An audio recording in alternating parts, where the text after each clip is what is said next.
Welcome to Boats on TV. We're in the historic town of Cowes on the Isle of Wight for the Red Funnell Easter Challenge. There are 83 boats entered for this regatta. The large fleet shows that this event has not lost any of its popularity. There are over 20 different designs or brands of yacht, which will make for some interesting comparisons, especially this being a Rolex Commodore Cup Trial event, and the competitors are geared up for a great season of RORC racing ahead. This is the 17th Red Funnell Easter Challenge, and event manager Janet Grosvenor explains how this occasion has developed. Well, the Red Funnell Easter Challenge has kept growing because it was so popular as a training event. It's the beginning of the season, people can come out, they can get training, they can ask questions. It's all done, shall we say, with outside the rules, and it's got more and more competitive, which is great. So the standard has gone up, but people still view it as, I can learn something. Day one of the Red Funnell Easter Challenge saw strong northwesterly winds gusting over 40 knots. The fresh gale combined with spring tides to whip up the Solent into a foaming and confused state. The Royal Ocean Racing Club decided to postpone racing for 1 hour in the hope of getting some racing in, but the conditions failed to improve. And by 3 o'clock, PRO Jamie Wilkinson called off racing for the day. Whilst the competitors were stranded on dry land, Boats on TV took the chance to interview some of the competitors about the event and their plans for the season ahead. Okay, we're talking to Jodie Slater and Vicky Lincoln. Jodie, can you tell us what you're doing here at the Red Funnell Easter Challenge? Sure, we're here to sail on 545 fractures. We were hoping to do some high quality training this weekend, get the manoeuvres really slick at the start of the season, but unfortunately the weather has thwarted us somewhat, and so we're here doing some coaching sessions and enjoying the joys of Cowes. Fantastic. Vicky, can you tell us what your goals are for this season and what's your big event? There's a lot of racing on this season, very busy season coming up, but the biggest thing for us is the Women's Open Keelboat Championships, which is on the 7th and 8th of June, hosted by the Royal Southern in Hamble. It's promising to be a really fantastic weekend, 100% female crews, so it's a really worthwhile event to go to. Fantastic. There was no racing on day two either, but the RORC had another plan in place. Legendary coach Jim Saltonstall led a team to give a coaching session in the Cowes Yacht Haven Event Centre. Morning. Stand up. Sit down. Too slow. Stand up. Clap. Sit down. What was that for? That was for our new Chief Executive Officer, Mr. Edward Warden-Owen. Nice to have you on board in a very important position. Ladies and gents, cut a short story long, so to speak, as I like to do as a person from Yorkshire. We've got obviously a situation on our hands where we thought better use our time. Now, to that end, what we thought we'd do as an input as coaches, as we look at who's available here on stage today, and we thought we'd grab this opportunity to actually address initially the big picture in our sport and what we believe are the important areas where you, as either an individual piece of human fat or as a team, can improve your personal performance. Now, my mate Mickey Broughton there at the back is here as a meteorologist. And equally, Mickey, do you want to join us up here? Yes? Good man. Round of applause. This young man is famous, and certainly as regards the subject of meteorology, can have an input for us maybe as this session rolls along. Now for me, oh Mickey, take it steady.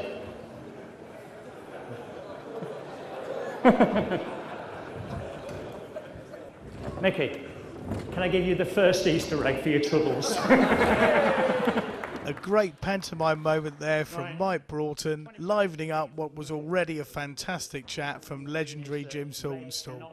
After the briefing, we spoke to North Sales' Neil MacLean on more serious matters. And tell us, Neil, exactly who are you here with at this competition?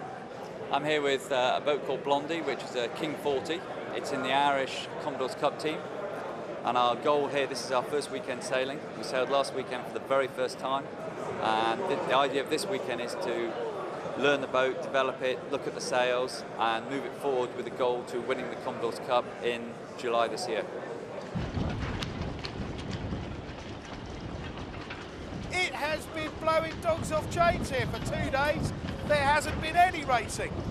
Hopefully there's going to be some, but right now there's only one thing left to do. That's join the cruise down at the pub. Okay, well, 2 days without any racing. There's only one thing left to do, guys. What's that? Way! And how long have you been in the peer view, Trav? Too long. So we're sitting here with the Blondie crew, the Mills 40. Mark Richmond will probably be doing some helming, is that right, Mark? Yeah, if I don't have too many of these tonight, yeah, we'll be on the helm tomorrow. So are you on strict instructions about when you've got to be home? Be in bed by 10 o'clock this evening, hey lads? Not which bed, just make sure I get to bed. Tell us a little bit about the crew we've got in front of us here. What can we say? You can just take one look at them and you can make your own judgment on it. And tell us a bit about the boat, how big she is, etc. Well, she's a new Mark Mills designed King 40, and unfortunately we haven't got much time to get out and sailing her this weekend, but hopefully we'll get a day out tomorrow and we'll see what she's like. Day 3 of the Red Funnell Easter Challenge, and we finally get some racing. The weather has abated, but only just enough to get some quite stunning Solent racing. Boats on TV took a trip to the combat zone, in the air, on the water, to bring you all the action. And there you can just pick out the long legs of John Wyatt in the Boats on TV chopper.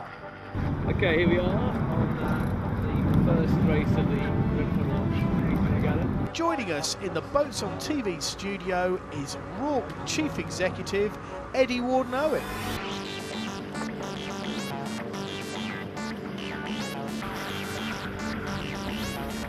Louay, the conditions are pretty tough out here actually. It's blowing probably 23, 25 knots from the west. Tough conditions for the crews, and I think it shows.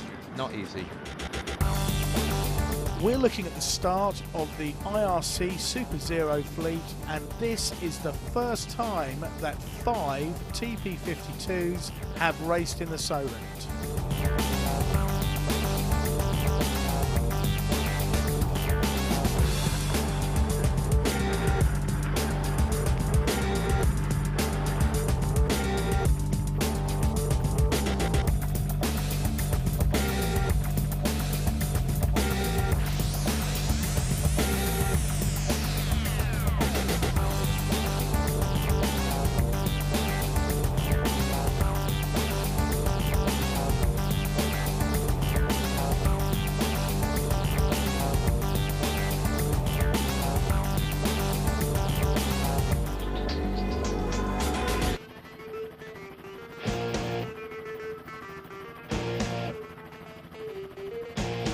And here we have 3 of the top TP52s making their way to the top mark. We have Stuart Robinson's Stay Calm. Henry Lloyd Cutting Edge. This is a new team and they seem to improve as the weekend went along. I was pretty impressed with what they were doing.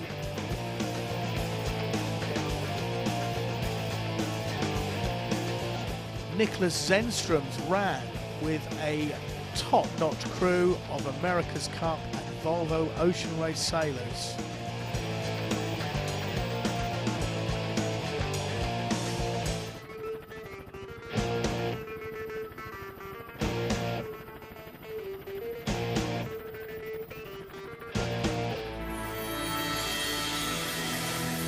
These TP52s have been supercharged.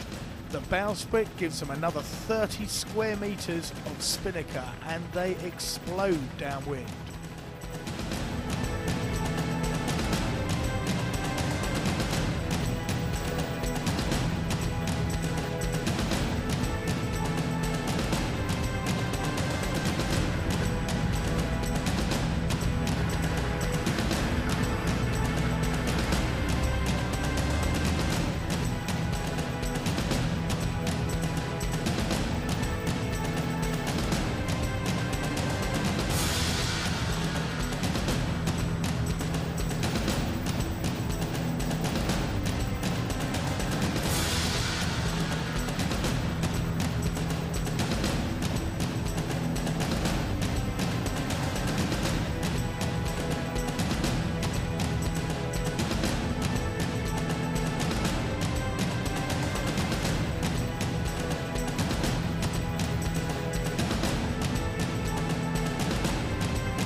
In the Super Zero fleet, Nick Lute's Shockwave has an excellent first beat, closely followed by Stuart Whitehead's Rebel racing for its first time.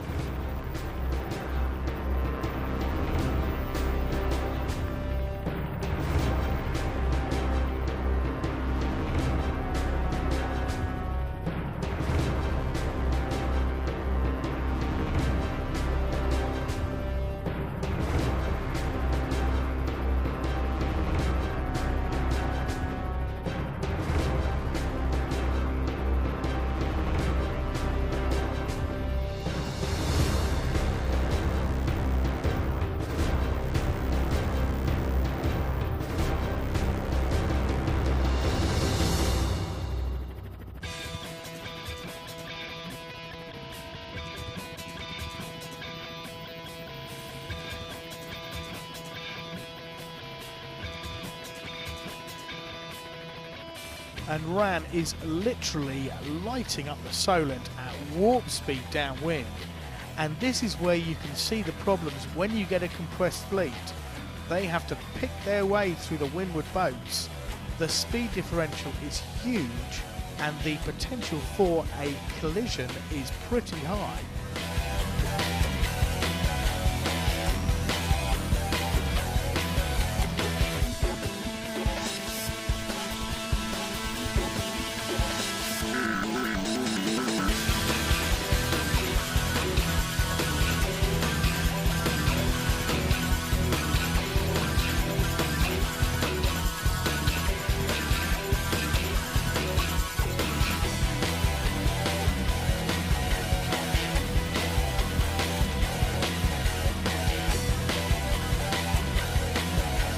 Watching the Russians coming down the leeward mark, they look like they're in a bit of a mess here. Lots of people on the foredeck trying to get the spinnaker in.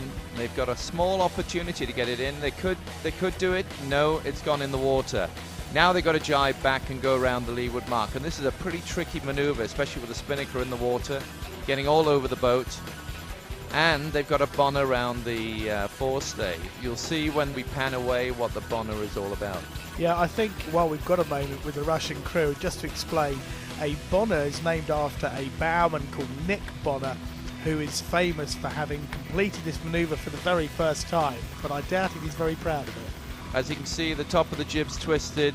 They're going to have to tack away to try and get that out. It's a pretty ugly manoeuvre, actually. It could even be a double bonner. Oh dear, that is probably race over for these guys.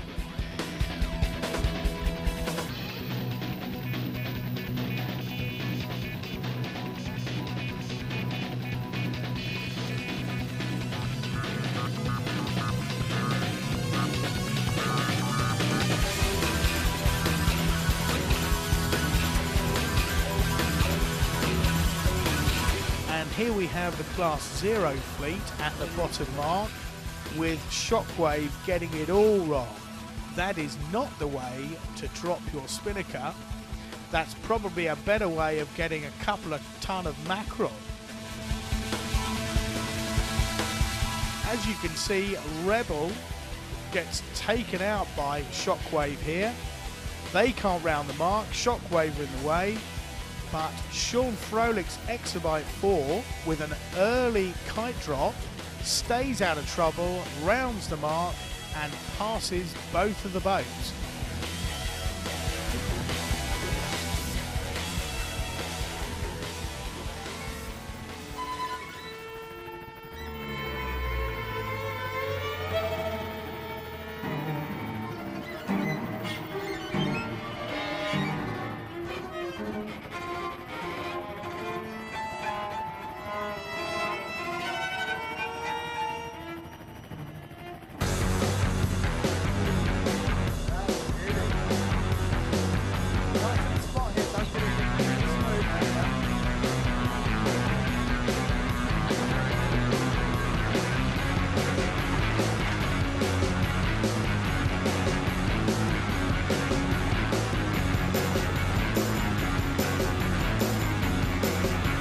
Jerry Otter has chartered Erivale 3, the Kerr 39, and has done extremely well this regatta, pushing the two Irish boats, Blondie 4 and Jump Juice, hard. Ereval 3 will be competing in the pre-selected English team for this year's Rolex Commodore Cup.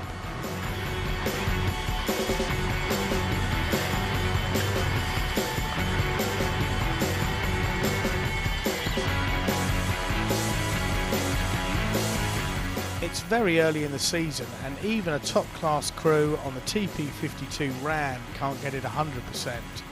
Here you see them rounding the top mark. The spinnaker doesn't go up cleanly. It's a slight slip by the mid-bowman, and looks like the bowman stepping on the sail. Looked like the sheet was also caught. It doesn't get to the top of the rig before the bands explode, and the kite is about 1 metre short on halyard. There's no way they're going to get that up going down the run. It didn't matter in this race, but in a highly competitive field, that could be the difference, becoming first and even in the top 5. Louay, I think you're being a bit harsh on them, actually. In light of the conditions we've got, which is pretty windy, you can see how fast that boat is going now it's up and running. And these boats plane downwind, it doesn't need much wind, but it's windy, it's very cold. I think we're being a bit harsh on them.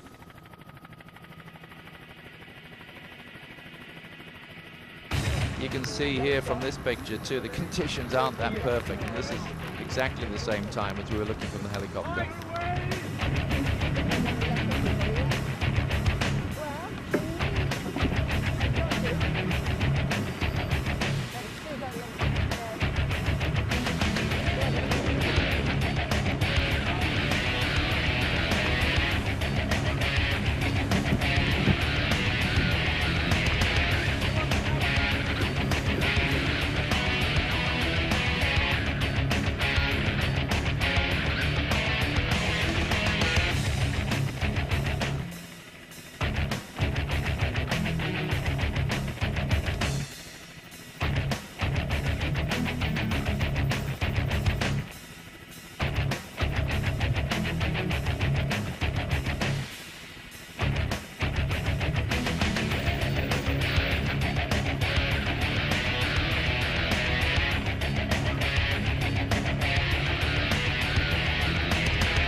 Here we have Stuart Robertson's Stay Calm using one of its many asymmetric spinnakers. To understand how an asymmetric spinnaker works, imagine you're sitting on a bicycle on a calm day. As soon as you start to pedal, you can feel the wind in your face. This is what we call apparent wind. The shape of the asymmetric spinnaker enhances this apparent wind and can actually make the boat go faster than the wind speed itself.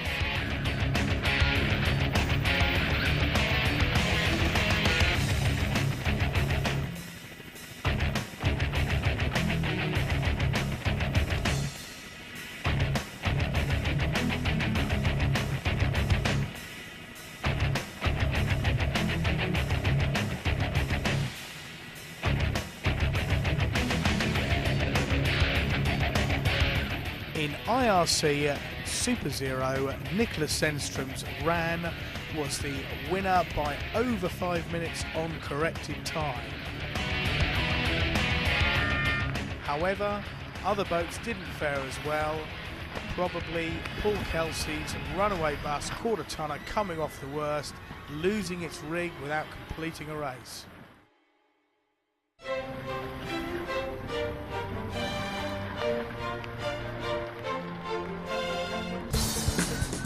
Here's the start of IRC 0 Race 2, and the new Kerr 39 Silk Glove takes a flying start.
Niklas Zennstrom's ran going full on up the beat. Look at the crew, fully hiked out.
Mike Moxley and his crew on their Hod 35, which really enjoys the fresh conditions.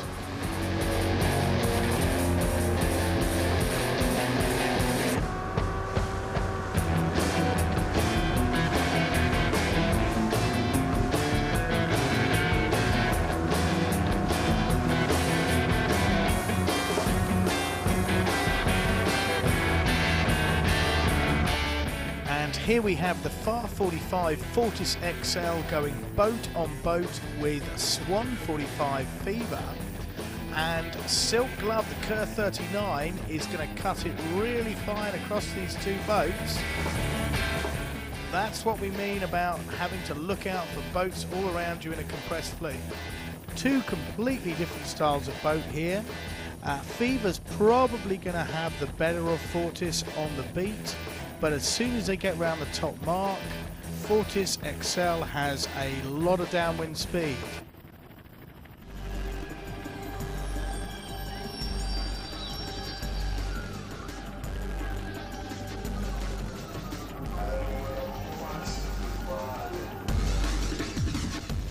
And here we have Kathy Foster's coaching rib chasing the young sailors on the RYA keelboat program TP52. The Red Funnell Easter Challenge is unique in this respect, in that it allows on-the-water tuition, which is great for this time of the season.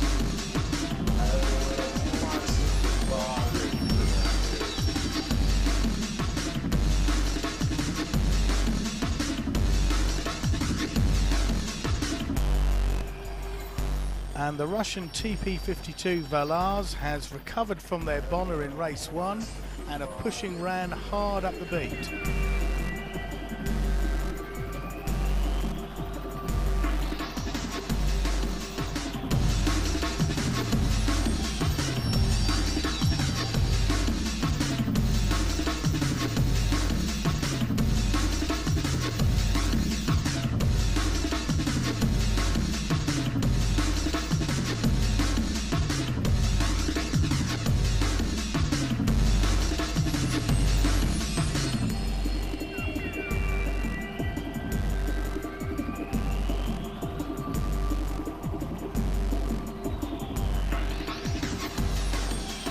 Ed, you race on a wide variety of boats. What do you actually think of the TP52s? Well, the TP52 is a very impressive machine, as it describes as 52 feet long.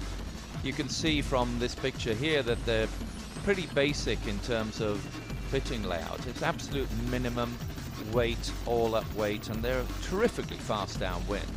As soon as these boats come around the windward mark, put up their spinnakers, they get up and planing in anything above 16 knots of breeze.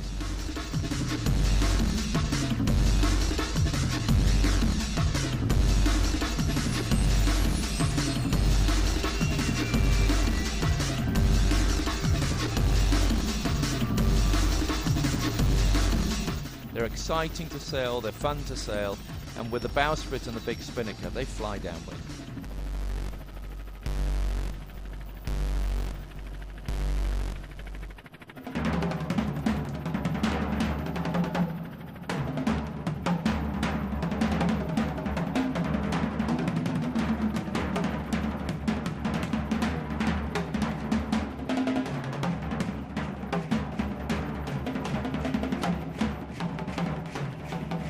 And leading IRC 0 is Sean Froelic's Far 45 Exabyte 4. Unfortunately, a broken spinnaker pole means that they decided to retire from racing.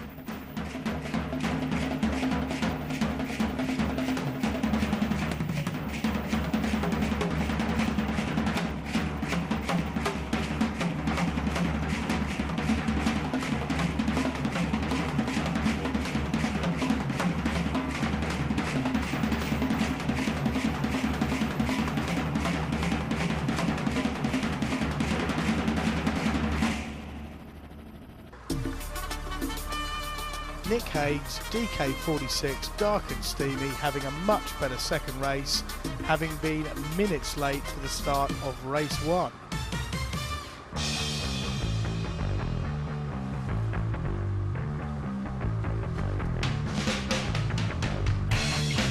Louay, the big deal here is that there are a wide variety of boats sailing in this regatta, as we can see from this picture, and they're all different types of cruiser racers, and the IRC rule gives them the opportunity to race around the course and every one of them have a chance of winning. They're all going at different speeds, they all have different size sails, but IRC seems to sort that out and gives them all an equal opportunity of winning.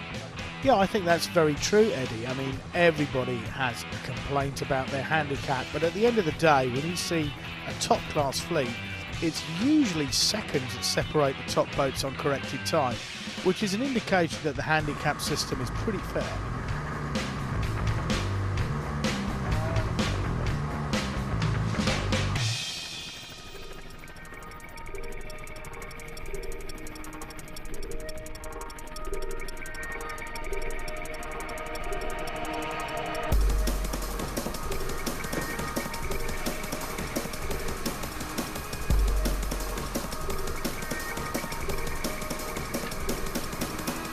RYA selection panel are looking at the Red Funnell Easter Challenge to see how the competitors fare. The J109 is a production boat, but over the years it has proved to be extremely competitive under the IRC handicap. There are 7 J109s racing here at Easter, and Adrian Lower's Jaguar of Burnham is hoping to get selected for one of the 3 English Rolex Commodore Cup teams. On board the J109 Jaguar of Burnham, we have a great example of what can happen in a compressed fleet. They have been forced to duck a boat that has rights over them, and we can see the frantic crew action on board to avoid a collision.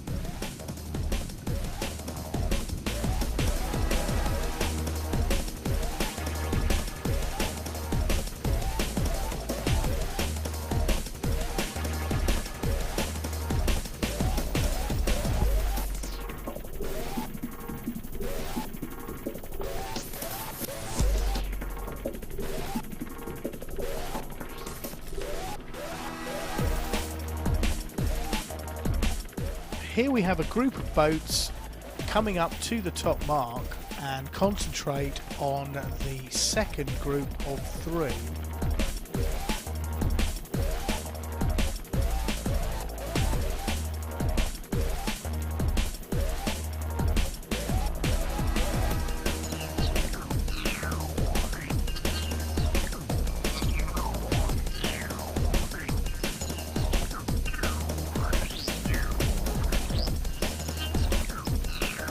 The 2 leading boats in this pack go for early hoists on the kite. One of them gets in a lot of trouble and the other one doesn't fare much better. We see here the middle boats of these 3 running downwind's got a wine glass in it. Bit of a problem here, Louay. They need to identify this as quickly as possible, drop the halyard and then start pulling down on one of the corners of the sail.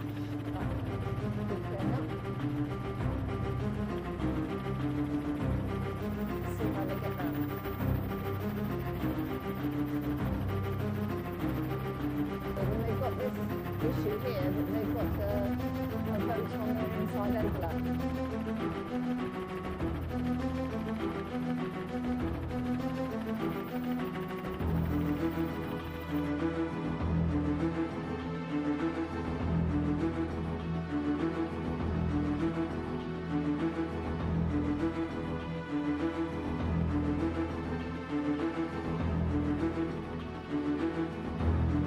Eddie, Easter's come early this year, but there seems to have been a very good turnout. The number of entries is very pleasing because I think it's a mark of the interest in offshore sailing in the UK and what we can expect for future events in the summer. And as you know, RORC run a lot of events. I mean, we've got 17, I think it is, on our calendar. They're all under the RORC organisation, or we work with other events to put the RORC stamp on it. And I think the fact that we've got 83 entries here means that we'll get really good turnout in the rest of the season. Well, I'm afraid that's all for now, but we've had a blast at the Red Funnel Easter Challenge. Stay tuned to Boats on TV for more action.